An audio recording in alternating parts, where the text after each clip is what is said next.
Otorita Ibu Kota Nusantara adalah lembaga setingkat kementerian yang menyelenggarakan kegiatan persiapan, pembangunan, dan pemindahan ibu kota negara, serta penyelenggara pemerintahan daerah khusus Ibu Kota Nusantara. Dipimpin oleh seorang kepala otorita dengan dibantu oleh wakilnya yang ditunjuk oleh Presiden Indonesia dan merupakan anggota kabinet sebagai pejabat setingkat menteri. Pada video kali ini, kita akan membahas apa saja yang menjadi tugas dan kewenangan Otorita Ibu Kota Nusantara, dan juga bagaimana struktur organisasinya. Mari kita simak bersama-sama. Terhitung mulai tanggal 10 Maret tahun 2022, Presiden Joko Widodo menunjuk Bambang Susantono sebagai Kepala Otorita Ibu Kota Nusantara dan Doni Rahayu sebagai wakilnya. Lembaga ini efektif bekerja mulai dari akhir 2022, mulai 2023 kegiatan persiapan pembangunan ibu kota negara yang sebelumnya dilaksanakan oleh kementerian atau lembaga dapat dialihkan kepada Otorita Ibu Kota Nusantara. Tugas dan kewenangan. Berdasarkan undang-undang, Otorita Ibu Kota Nusantara memiliki status setingkat menteri dengan beberapa kewenangan khusus. Tidak seperti pemerintahan DKI Jakarta, pemerintahan IKN Nusantara bertanggung jawab langsung kepada Presiden dan hanya melakukan pemilihan umum untuk Presiden, DPR RI, dan DPD RI. Kewenangan-kewenangan khusus yang dimiliki Otorita Ibu Kota Nusantara menurut hukum adalah 1. Pemberian izin penanaman modal lokal di Nusantara. 2. Memberikan kemudahan bagi pelaku usaha di Nusantara. 3. Memberikan fasilitas khusus kepada pihak-pihak yang secara finansial mendukung persiapan, pembangunan, dan pemindahan ibu kota baru. 4. Memberikan pengembangan Nusantara, kota-kota satelitnya, dan sekitarnya. 5. Mengelola keuangan dan aset. 6. Mengatur dan memungut sendiri pajak daerah yang dikenakan di Nusantara. 7. Mengatur penguasaan tanah, dengan hak tanah khusus dan hak prioritas untuk pembelian tanah di Nusantara. 8. Mengatur perlindungan dan pengelolaan lingkungan hidup. 9. Mengatur mitigasi bencana. Dan 10. Melaksanakan pertahanan dan keamanan melalui mekanisme perencanaan terpadu yang diatur melalui Rencana Induk Ibu Kota Nusantara dan Rencana Strategis Kawasan Strategis Nasional Ibu Kota Nusantara. Untuk urusan pertahanan dan keamanan, bukan berarti otorita memiliki pasukan khusus di bawah kendalinya. Pertahanan dan keamanan akan tetap diberikan oleh pemerintah pusat, tetapi zonasinya ditentukan oleh otorita. Struktur otorita.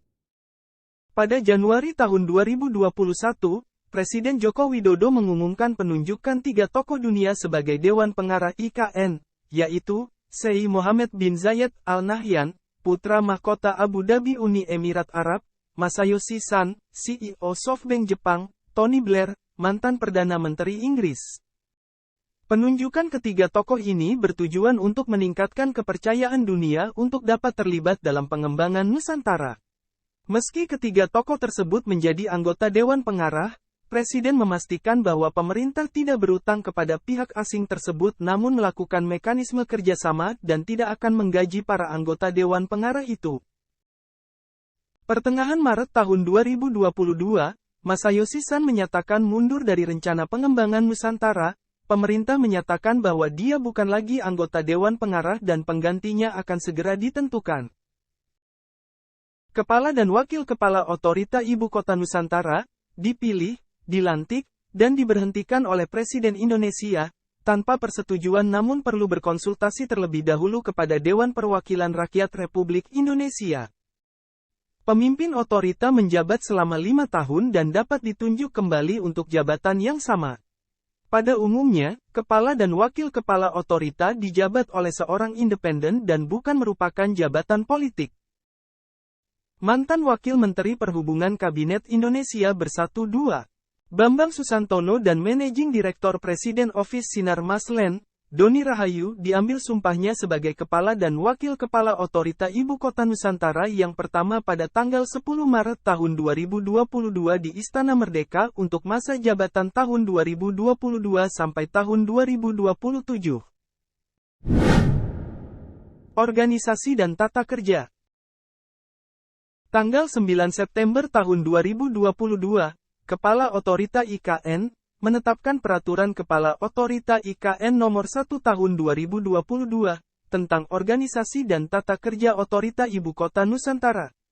Ditetapkan bahwa struktur di bawah Kepala dan Wakil Kepala Otorita terdiri atas Sekretariat, 7 Kedeputian dan Unit Kerja Hukum dan Kepatuhan.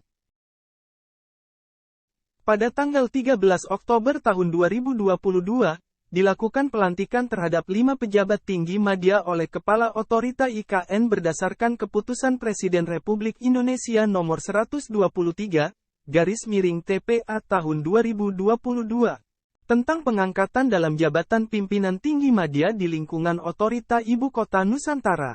Pejabat tinggi media yang dilantik yaitu 1. Ahmad Jaka Santos Adiwijaya, sebagai Sekretaris Otorita Ibu Kota Nusantara.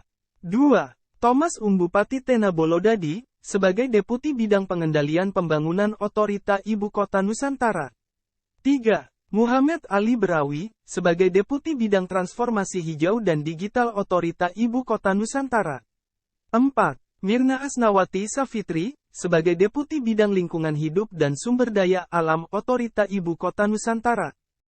Dan 5. Ida Bagus Nyoman Wiswantanu, sebagai Kepala Unit Hukum dan Kepatuhan Otorita Ibu Kota Nusantara. Untuk mengisi 27 jabatan Kepala Biro dan Direktur di bawah struktur tersebut, pada bulan November tahun 2022 diselenggarakan seleksi terbuka jabatan Kepala Biro dan Direktur di lingkungan Otorita IKN. Itulah pembahasan seputar tugas, kewenangan, struktur, dan juga tata kerja dari Otorita Ibu Kota Nusantara. Semoga video ini bermanfaat dan terima kasih sudah menonton.